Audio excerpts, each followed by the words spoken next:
What's going on, Yu-Gi-Oh fans? PlotArmorCards in the house, and it looks like we're going to be getting a normal rare spell card from Photon Hypernova.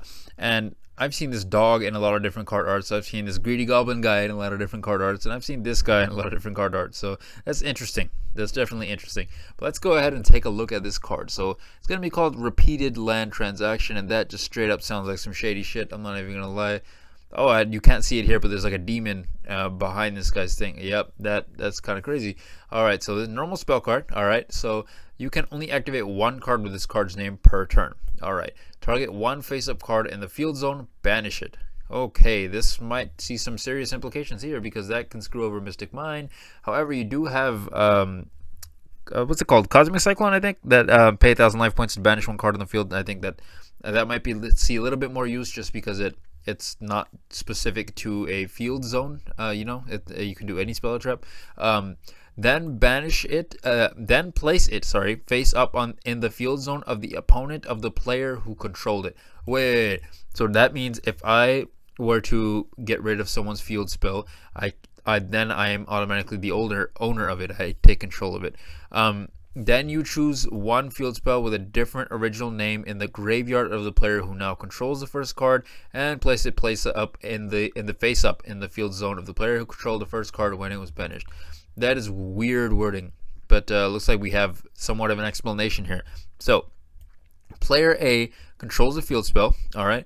Player B takes control of it. All right, okay, so banish, then take control of it, and then player A might get to activate another field spell from player B's graveyard, activating at player's discretion. So okay, good to know.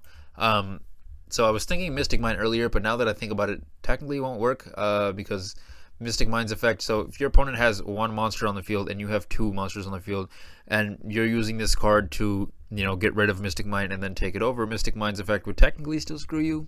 I mean, but there are other field spells, like the tier element field spells are freaking annoying. Runic field spells are freaking annoying. There's a lot to it. This can go a lot of ways. I'm not sure. Some of these decks I know can recycle their field spells and reuse their field spells, so it would be interesting just to get that out of your opponent's reach and out of their way.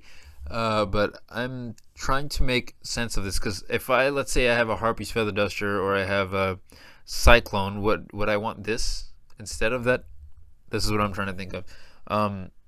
Right now I'm inclined to say no, but I'm also thinking of future implications where this might actually be like really good, or hell, it might even be really good when it first comes out. I'm just speculating. I could more than often I could be wrong. So you guys can let me know what you guys think about this card in the comments down below. Do you think it's worth picking up? Do you think it's not? How do you plan on running it, and against what deck? That would be nice to see.